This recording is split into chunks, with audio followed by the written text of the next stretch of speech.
what better way to have a historical music event than with a historical musical instrument. These Appalachian Mountains are right well known for musical instruments, and in particular, the one I'm holding called the mountain dulcimer. It's the one and only original invented here in the USA musical instrument. It started, we're not quite sure where, other than it was in like West Virginia, Virginia mountains, and that was about 200 years ago, more or less. Don't have all the exact roots, but just by some happenstance, 2 or 3 people in the woodcrafting business began to make a musical instrument. You know, their forefathers came over and they had to travel pretty light just to survive. So they weren't bringing pianos and that sort of thing. So when it came time to have a Sunday afternoon gathering, they all naturally wanted to do a little singing. And this is the instrument that they chose to use for their accompaniment. So we'd like to give you just a little rendition of what they might have been doing a few years back. And we're going to try to stick to tunes that were pretty much original in the mid-1800s, a few up into the 1900s. But that's what it's all about today, is history. So with that said, I think we'd like to introduce our little group quickly. First of all, we got Jenny Harvey here on the corner. She's going to be playing a bit of harmony on the dulcimer.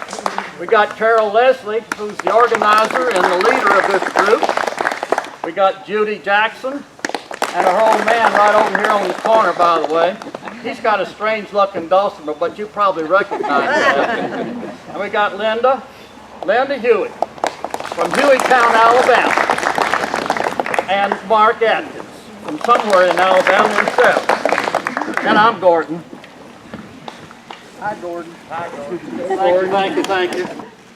First tune is a little medley of 3 old tunes. Mississippi Sawyer, Little Liza Jane, you probably all heard that one, and Old Joe Clark. Are we ready?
The next one is called Southwind, something you've probably heard in the past, and we'd like to give you our little rendition here today.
How many of you know I'll Fly Away?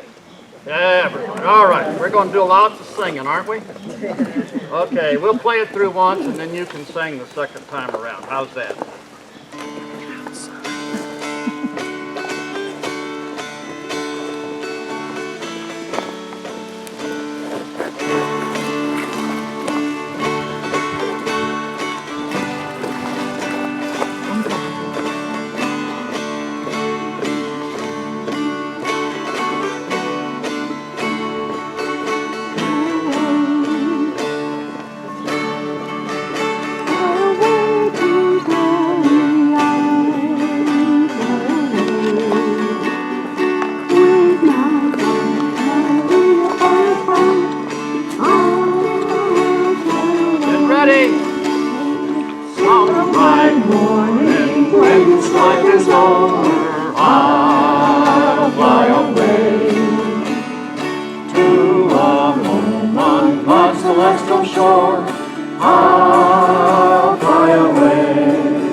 It's officially originally called Black Mountain Rag, but since we're on Mount Oglethorpe, this is Oglethorpe Mountain Rag today.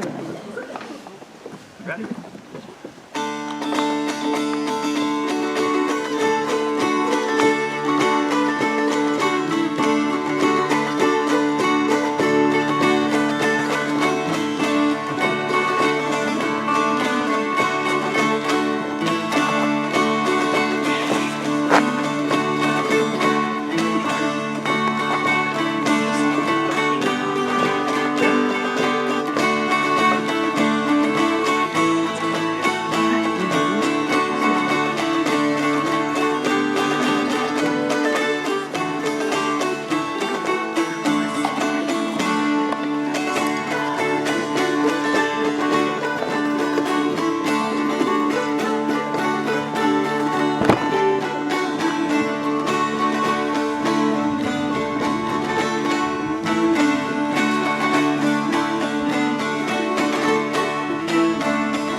Next little tune we're going to play is a favorite of the guys. It's called Fly Around My Pretty Little Miss.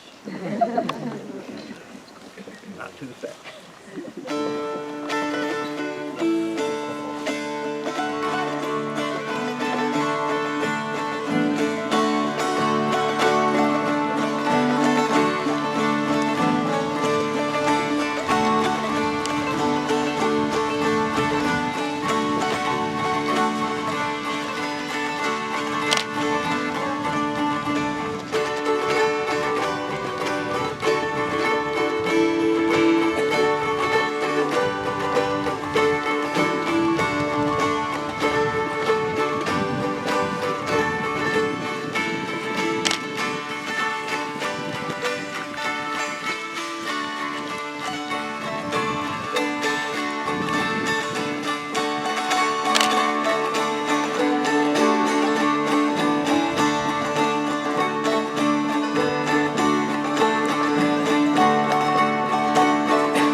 We got another sing-along song. Everybody knows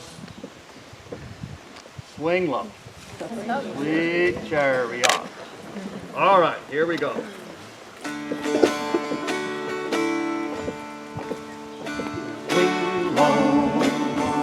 Sweet chariot, coming for to carry me home. Swing low, sweet chariot, coming for to carry me home. I looked Over Jordan, and what did I see? Coming for to carry me home. A band of angels coming after me, coming for to carry me home. Oh yeah. Swing low, sweet chariot, coming for to carry me home. Swing low, sweet chariot, coming for to carry me home. Okay.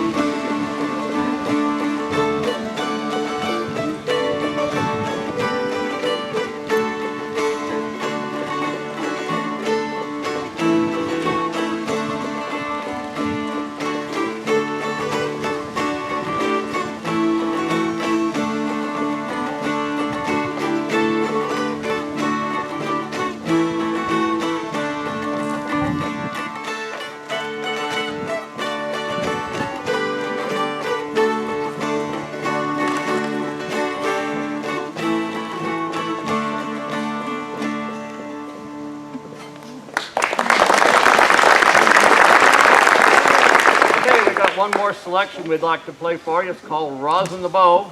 It's an old Irish drinking song. Some guy died named Rosin, and they had a wake for him at the local bar. So this is the little tune they dedicated to Rosin.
Let's hear it again for the Dulcimers.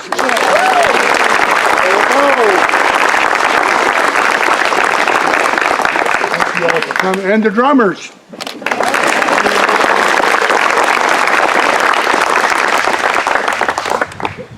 I would like to thank you each and all for coming today.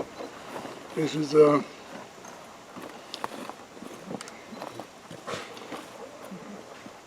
going to try to keep.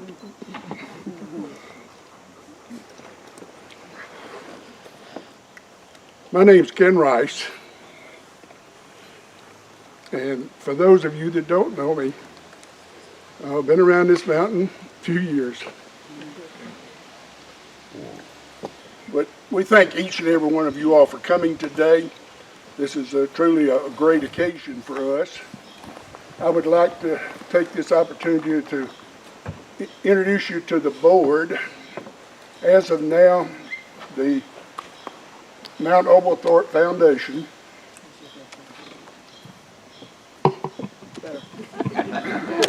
that works better.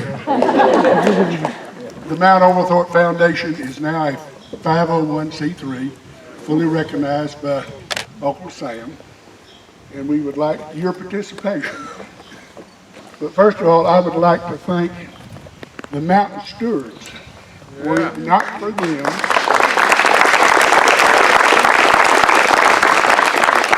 if it were not for them, we would not be where we are today. The platform and classroom that you're sitting there and standing on was built by them. This platform down here was built by them. Both trails on the mountain here, the Eagles Rest Trail and also the Mount Oglethorpe Trail, was built by them. And they're probably in building the greatest part right now. At least it was Bill Ann's #1 choice, the molten toilet. She voted for it as opposed to this, but she got outvoted. But it will be completed in the next couple of weeks and will be on the parking area around to my left here. But without these guys, and stand up, Don. This is Don Wells. Mike Davis is sitting here. Who else is up there? Don? Haynes Johnson over here. Haynes Johnson. And Jim. Hoppet. They're all here. And several more. They're a very young crowd. They all run in the 18 to 20 age group. And they get around these mountains very good. But we thank you, Don, and without you, it wouldn't be here. But today, this is all for you. This is what we had wanted from day one. Billy Ann had wanted. And so, this is all for you. And let me see where I am. Everything that we have completed today is because of these guys. And now we need your help to go forward. Since we've developed our 501c3, we would like for you all to participate with us in taking this thing forward for the maintenance. We still have a southern platform to be built, as well as a northern. We still have permanent signage to be put up. We still have a sundial to be built over at the Eagle sculpture. And every time you come up, we wish every one of you would pick up a stone, no matter what size, and take it down to the sculpture and lay it there. It will be your part building this park. And we ask that you please do that.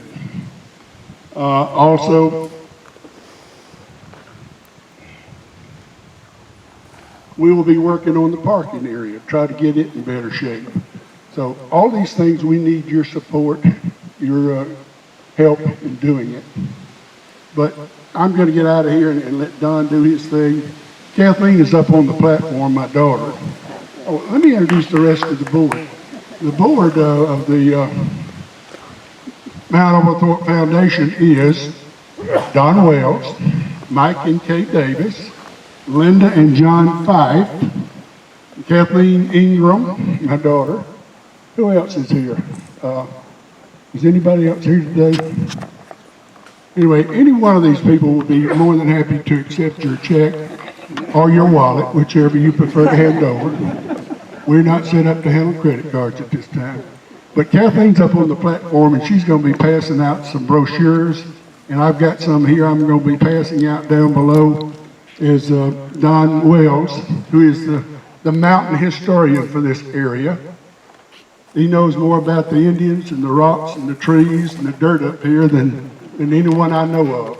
And every time I'm with him, I get a warm feeling because he has just taught me something else I did not know. So Don, at this time, I'll turn it over to you. Thank you.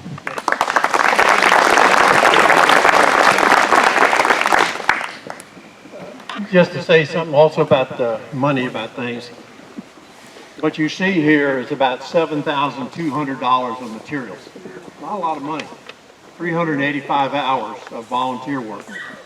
Well, it doesn't take a lot to produce something up here, and we're working on that. And Ken mentioned that Our next project is underway just around the corner up here. It's going to be called the Best Little Privy of North Georgia. And it's going to be the best one, I tell you. When you go there, it'll be something else. So we'll have that finished in a couple of weeks here, and then you'll be able to have that one. And we're coming kind of to the close of the season for construction up here. Let me just say that the Mountain Stewards crew that does this is a bunch of old retired men. The average age is 70. And we worked about 46 weeks a year, 2 days a week for about 4 to 5 hours. So we're old, and we have to take a rest in the afternoon. Have to take 2 ibuprofen and a rest before we get on the end of the day. So if you want to come watch us work, we're up here on Tuesdays and Thursdays in the morning, so that's what we do. And let me also just apologize to you and apologize to any dermatologists out there, but I went to a new dermatologist a few months ago, and he said, I'm going to strip your face off. And so he's doing it. And I look like I got leprosy, but it's not. It's just that they're doing that. I talked to some folks at church the other day, and they said, oh, I'm on my 3rd run. Oh my gosh, I don't want to do 3. All right, so I don't know how many of you were here at the first lecture to talk about mountain history. We did that back in July. I'm going to give you a quick little summary of what we talked about back then, and then we'll take you forward. We're going to kind of concentrate this lecture on starting about 1920 and going forward from there. Now, the first stuff that happened on this mountain at all, of course the Indians were here and they did a lot of stuff, but in 1840, the Burnt Mountain town, about 5 miles that direction, which is now Tate Mountain Estates, that was built back in those days. That started. Hannah and Isaac Burleson came here in a wagon that was pulled by an ox from about Asheville, North Carolina. And you can imagine in 1840, weren't many trails about that, and they came here and wound up on the top of this mountain and said, this is it, this is where we're going to do it. And they built the town there. And at some point, probably around the 1880s, there were 100 people there. There was a school there, had a large crowd. There was a mill, a grist mill, a lumber mill, a church, just a lot of people. But things got kind of tough up here. You know, winter's not very good up here if you live up here like we do. It can get kind of tough up here, and eventually the town, you know, things started happening down below. The railroads came in, the marble industry came in, the cotton mills came in, and people left the mountain. And by 1910, it had disappeared and gone. And it was pretty much that way, not much else happening up here. One of the interesting things, though, little side stories that are up here, just down below us here is Buck Skull Springs. It's right in the bent tree property. Nice big spring that's blowing. And the marble industry, which was down probably another 8 or 10 miles that way, needed power. They didn't have any electric power. So they piped the water from Buck Skull Springs all the way down the mountain to a lake that's down here on Cove Road today called the Georgia Marble Lake. And then they took it straight out and dropped it over the side of the mountain into a Pelton wheel, and they generated electricity. And they ran the mill from the water that was right here. So it's kind of those interesting things. Now, I mentioned last time we were here that everything was kind of quiet on this mountain until a gentleman by the name of Charles Whittington came up here in 1911 and decided he was going to start a whole new place. And he bought about 2,000 acres right down the mountain from us here, which is now in Bent Tree. And he bought that acreage from local people at $10 an acre. And he built a place down there called the Dude Ranch. The Dude Ranch was one of the biggest houses in all of Pickens County at the time. And he brought his friends up here, and they all came up to enjoy life. And his objective was to sell that land at $12 an acre and have everybody come up here and just enjoy, and this is going to be this new big place. Well, nobody came to buy land. You couldn't get here. You had to come by the railroad to get up here. You couldn't drive up here. It took you 5 hours to come from Atlanta. So nobody came. And he didn't sell his land. And he finally went broke. And in 1921, he sold that land to Sam Tate at $2 an acre. Big loss. But he left down here his legacy, which was the Dude Ranch, which was one of the biggest, as I said, the biggest places around. And interestingly enough, no water down there, so he piped the water from Buck Skull Springs down the mountain, and he had flush toilets in that facility and was the first place to have that around here. So we're going to start now from the new era, if you will. This man over here, painted by John, is Sam Tate. Sam's father started the marble industry, and then Sam took it over and really put it onto its going. And he was making a lot of money. But Sam had a vision for this mountain. And in order to get his vision, he had to have property. And in order to get property, he had to convince those who were up here to sell him their property. Now, many of the people that were up here were just dirt poor. And, you know, after the Civil War, the government decided that, well, we needed to pay the bill, so we taxed the land. And all these poor people up here that were barely scratching out a living couldn't pay the taxes. So their property wound up on the courthouse steps under sheriff auction. And who was the guy there to buy it? Sam Tate. He bought it for the cost of the taxes.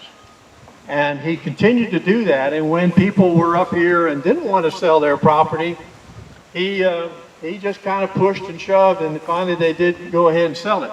So at the time about 1920, 25, Sam Tate owned 10,000 acres. He owned all the way from the Tate Mountain Estates, all of Sassafras Mountain, all of Burnt Mountain, all of this mountain, and this mountain was called Grassy Knob. It was not Oglethorpe Mountain at that time. He owned most of the Bent Tree area, and he owned all of Big Canoe area. 10,000 acres, which he was going to develop into this wonderful place. Having bought the Dude Ranch down here, he started working on that pretty early, but he had a vision. And fortunately, that vision was captured in the Pickens Progress. So let me read what it said here. This is the headline article of June the 28th, 1928, in the Pickens Progress. Large company forms to develop Pickens Mountains.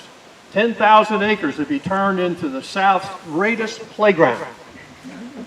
The new company, Tate Mountain Estates, would be developed in the area of Grassy Knob, Sassafras, and Burnt Mountains. The new corporation of which Sam Tate was president planned to build a modern hotel, an 18-hole golf course, parks, an airplane landing field up here. And the project would create one of the prettiest towns in the South.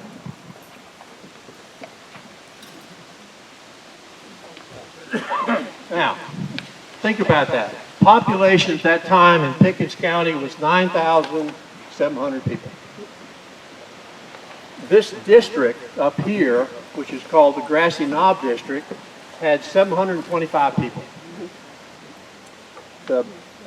Just over that way, which is Sharp Top Mountain, that district had 171 people. No power, no roads, no anything up here, but we're going to build a new town.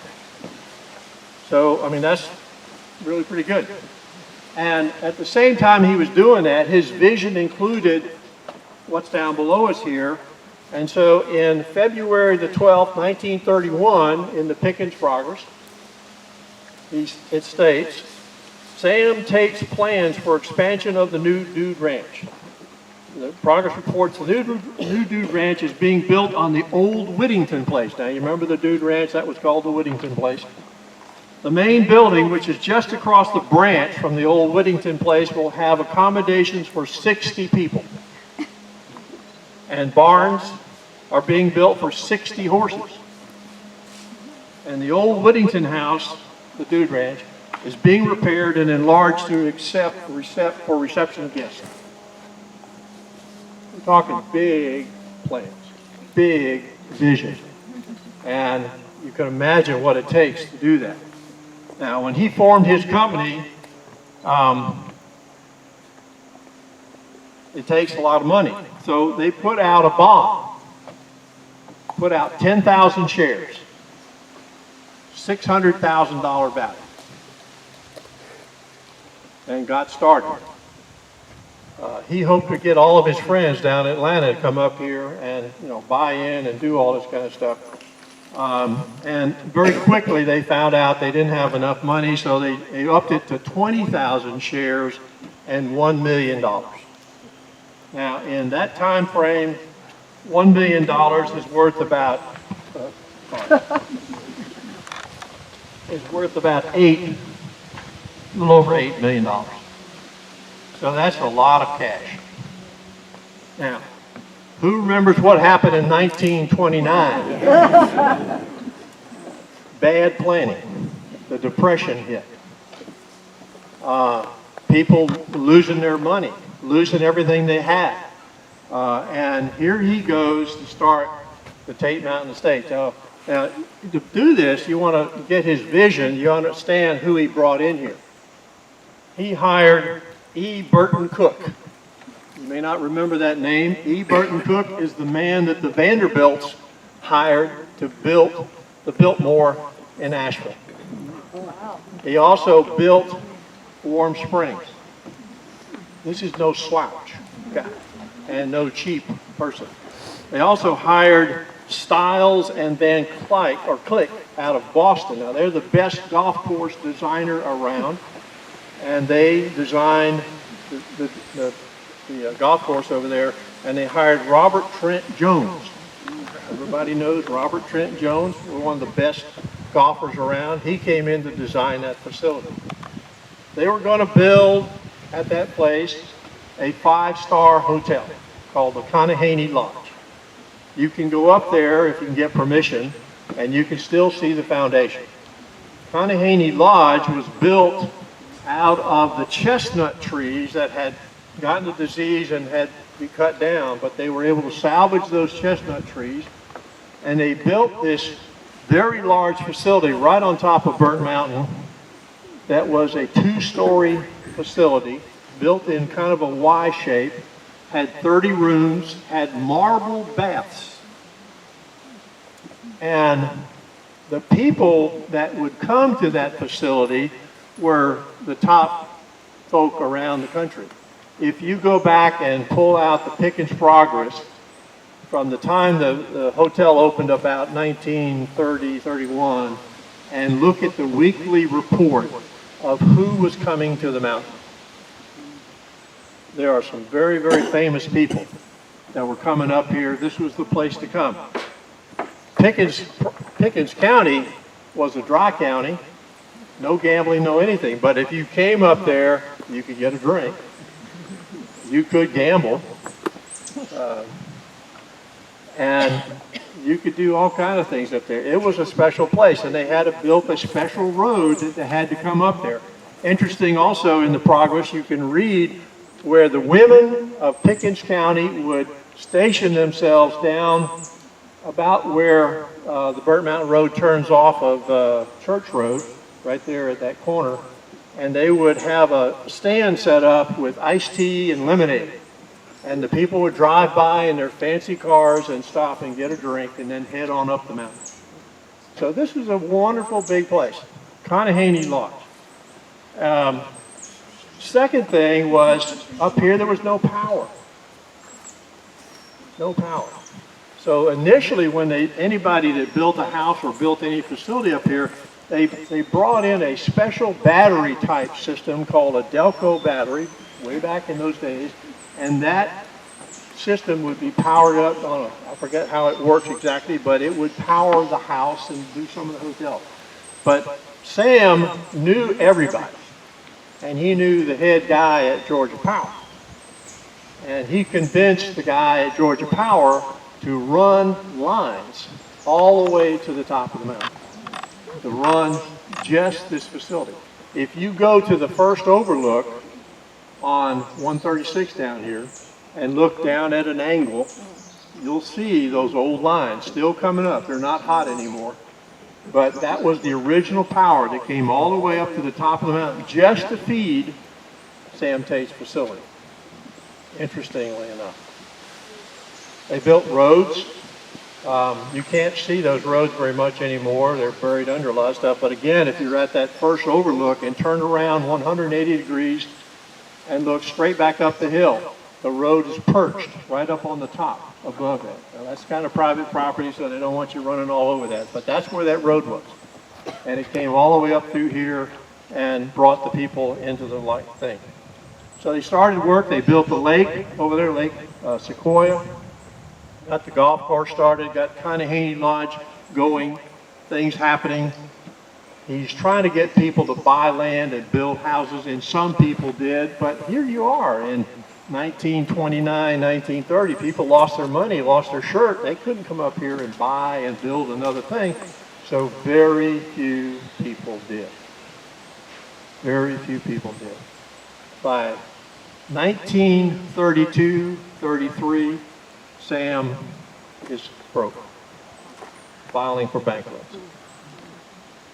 He sold off a lot of the stuff. He remained a part of it, sold it to some new investors who put more money into it, but couldn't make it go. Nobody wanted to buy up there, or not very few, many people want to buy.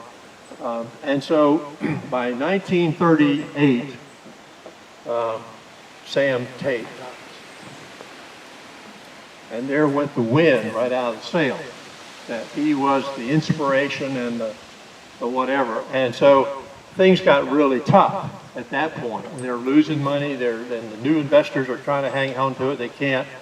They sell the Conahaney Lodge to some investors from Palm Beach, Florida. Conahaney Lodge was built for $75,000 in 1930.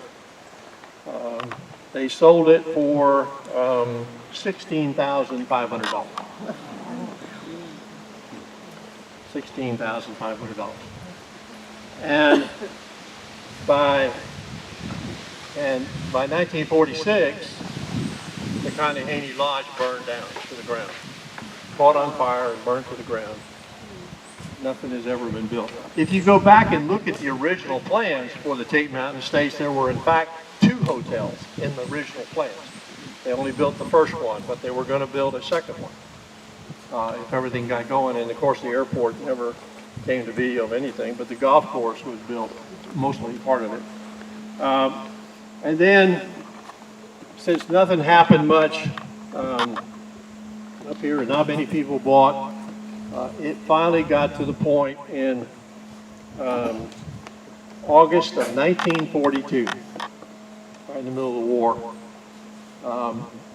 The Tate Mountain Estates Company was sold on the courthouse steps in Pickens County for $10,000. $1 million started, $10,000. And the people that live there are the ones who bought it and now run the Tate Mountain Estates. And it's, you know, it's one of those sad stories that it was a great vision and a great thing, but the timing was not the best in the world. And just like our other gentleman down the hill here, his timing was a bit off, and people just couldn't afford to come up here and buy land and do that. So that ended it. And when you look at, I think the 1949 Appalachian Trail Guide, and we'll talk about that in a minute, it talks about going past the old houses there that were just kind of sitting. And the people only came up in the summer. mostly to come up. The winter was too tough up here to do anything. And so they would come up in the summer and have an enjoyable time, but then close up their house and leave. Now there's two other aspects of Sam Tate's life up here that I want to talk about just briefly. And they both happened at the same time all this other was going on. Benton Mackay, if you've heard of Benton Mackay, who started the Benton Mackay Trail, was a man of vision also, and he had this vision to start the Appalachian Trail. And that vision was to start in the Cudahy Mountains up by Blue Ridge, go up through the Great Smokies, and then all the way to Maine. Sam Tate had a different vision. He wanted it to start right up here. He wanted them to go down the pathway and past the Conahaney Lodge, maybe stop, have a dinner, go on down past Tate Mountain Estates, and then head over toward Amicalola, where it now is the approach trail is going on. Now, while he owned this property, and this all happened in the early 1930s, 1931. Now, the issue he said is he went out with his power and his money and convinced everybody that this was the place to put it. And in doing so, he said, I'm going to go get this mountain renamed. And he got to the authorities and somehow convinced them to change the name of this mountain from Grassy Knob to Mount Oglethorpe. He built the statue, or the big monument that you now see down in, on Main Street in Pickens County, and it's right up here is where it was. This was the start of the Appalachian Trail, and it went sort of down Monument Road, off and on, around back and forth, and then eventually on down the way. That was great at the time he was alive, because it was his property. The Appalachian Trail was to be built on public lands. He built it on private land, his land. And so that worked for a while until he died, and then nobody was here to take care of it and maintain all this. And so the Appalachian Trail continued on. Now, you have to understand that when he was not up here owning the property and the government kept absconding with it, when Di and I first moved here, we moved to Sassafras Mountain. And somebody asked us, said, well, where do you live? I said, we live on Sassafras Mountain. He said, what? Where's that? Oh, you're talking about Moonshine Mountain. That's what it was known to the old people. And when the hikers would go down along the trail and they got too close, they would shoot at them. So it was kind of a dangerous thing. And then they were up here building chicken houses up here and a lot of other stuff, and it just really got bad. And so the Appalachian Trail Conference people came in here in 1958, I think it is, and they moved the Appalachian Trail from here all the way to Springer Mountain, which put it on public lands, which is what they wanted to have. And so it ended. Now, interesting, a little sidebar to that is that the 1949 Appalachian Trail Guide tells you how to get here. What it says is that you go to the Tate Mountain, you come up from Atlanta or wherever, and you stop at the Tate Mountain Railroad Station down here, and then you go out what is now 53, heading toward McLean Mountain Road. You turn left on McLean Mountain Road, you come back over to what is Cove Road, you turn back to the left, and you come down until you see the big walnut tree. And you turn, which is now Bent Tree Drive. And you hike up that area, and you get to the spot where the old Dude Ranch was, still at that time in 1949. And it said that the owner will allow you to stay there if you need a place to stay. And then the next day, you climb up the mountain to here, and then there's this little shack up here, and that was where they had a shelter. You could stay in the shelter overnight, and then you start. and go out from here. So this is the start of the Appalachian Trail. It's got a lot of history to it, but it's all gone. And you can't find hardly any more parts of that left up in here. Okay, at the same time, and the last thing I want to talk about, at the same time all that was going on, we went through the Depression, and we elected Mr. Roosevelt in 1932, and he needed a way to get people back to work. And so he started the Civilian Conservation Corps, and to put people back to work and to get money back into the economy. There was no scheduled CC camp to be built in Pickens County. There's no parks here. Most of them, they would put them in parks and they would build all the park structures. So Sam Tate came along and said, well, we're not going to have that. We're going to have one here.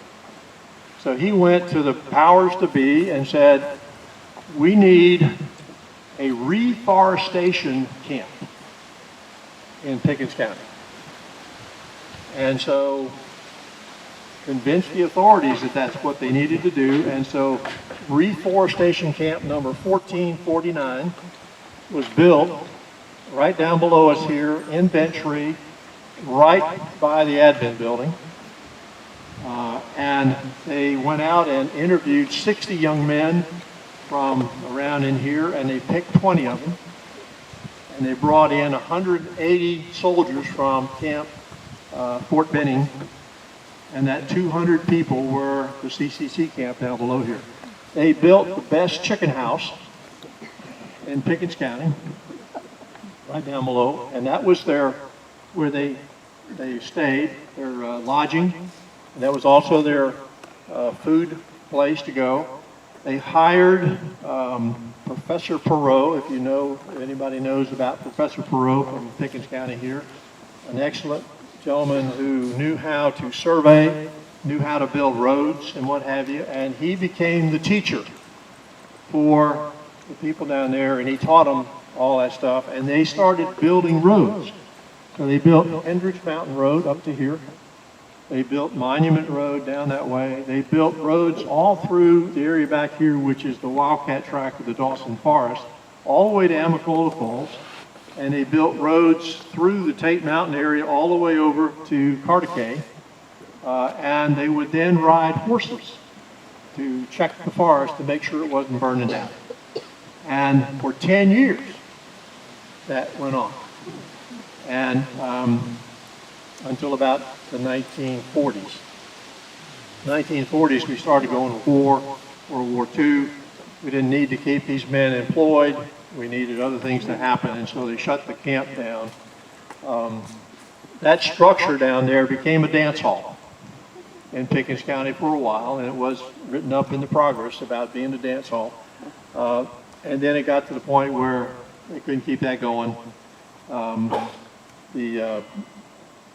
The Dude Ranch burned to the ground down there about 1951 or so, and then people came in and stripped the chicken house down and got all their materials out of it and took it off and did something else with it. So that was the end of the CC time. Now what we still have here is, if right down below us here on one of our trails that we use is what's called the CC Road. And that's still there today from back in the 1930s, and we hike along that trail back down below us here. So if you want to go see any of that stuff, it's still there today, based on what the guys did up in here.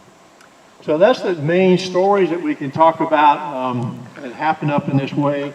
After the 1940s, things went back to the mountain people and pretty much stayed that way in a more quiet environment. And then in the 1970s, people came and started Bentry and started Big Canoe, and they went through their trials and tribulations of getting all that kind of going, and today that still exists today. And Tate Mountain States is still down here with many of the people still living there. And that's the mountain. That's the history of this mountain. And thank you for your attention.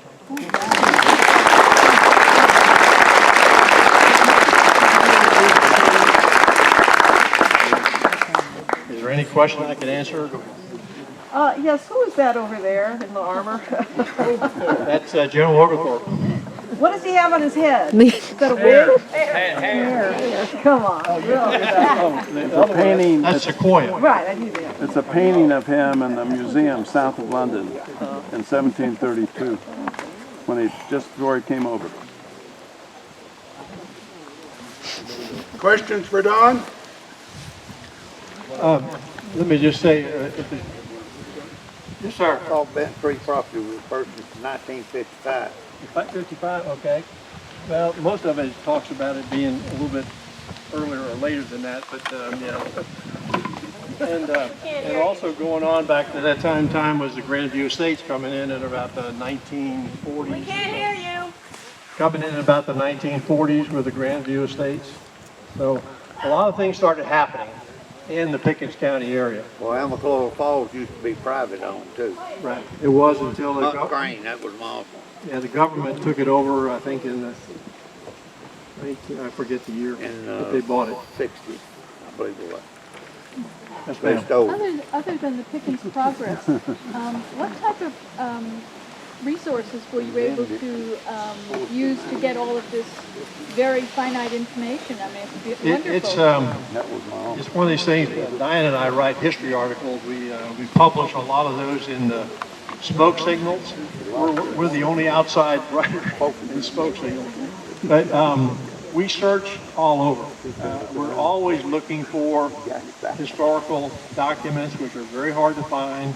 If they're not in the Progress or in some of the other books about this stuff, you have to go interview. And a lot of it we found out by going down and interviewing the old timers. And there's still some people around here, just outside of Entry, that we went down and interviewed who knew or their parents had written down stuff, particularly about the Dude Ranch. Lily Mae Penley, down here on Penley Circle. I think she's in her 80s. Her father worked at the Dude Ranch and kept notes of what he did, and she has them. And so, you know, we went and interviewed a lot of these kind of people that had little bits and pieces, and eventually we could put the story back together. But not a lot of it was written down. Thank you. Okay, let me just also say, and maybe I'm stepping on Ken's time here, but we're going to use this facility periodically to do lectures, and we'll bring in people from DNR and other places and talk about all kinds of things of interest. So if there's something you want to know about or want to lecture about, let us know, and we'll find that right person and set it up, and then we'll keep doing it as long as the weather's okay, and then start again next year. But the effort up here is to use this facility to do mountaintop lectures. Any more questions? Just a comment, in making suggestions and comments, you can go to the website and the facilities are there for internet information, and go to Kathleen.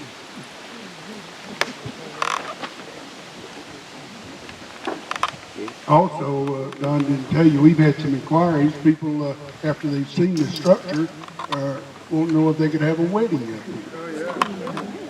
So, for a small wedding, it might be a fantastic thing. And for a donation, we welcome it.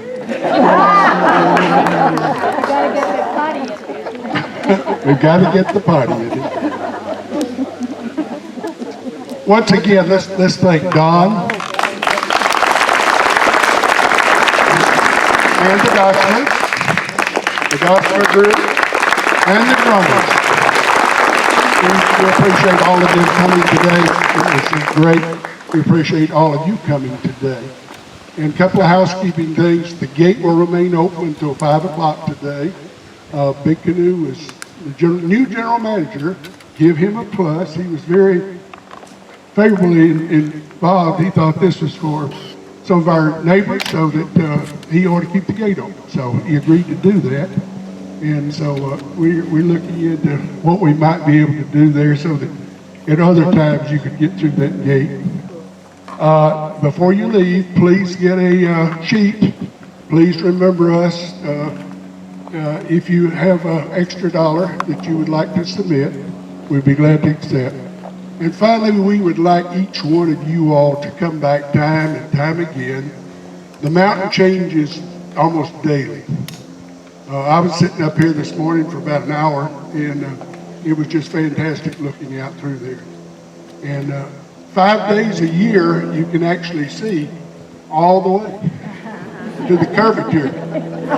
The other platform, if you haven't been over there, it faces east, John. You can see all of Big Canoe.